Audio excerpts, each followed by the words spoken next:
মা বামাকালীর এই ভয়ঙ্কর সুন্দর নৃত্য ভোলার নয়।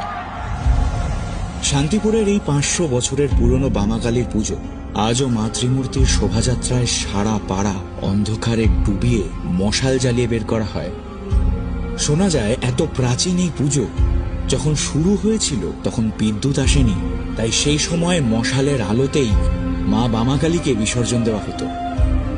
এইভাবে শতাব্দী পেরিয়ে আজও শান্তিপুরের মানুষ মশালের আলোয় মা বামাকালীর শোভাযাত্রা এবং বিসর্জনের এই রীতি অক্ষুণ্ণ রেখেছে। আধুনিকতার ছোঁয়া লাগলেও পুরনো ঐতিহ্য আর বিশ্বাসের বন্ধনকে ভাঙতে পারেনি মা বামাকালীর এই পুজো। তাই শুধু ধর্মীয় আচার নয়, শান্তিপুরের ইতিহাস ও সংস্কৃতির এক অবিচ্ছেদ্য অংশ হিসাবে আজও সবার মনে আলো জ্বালিয়ে রেখেছে।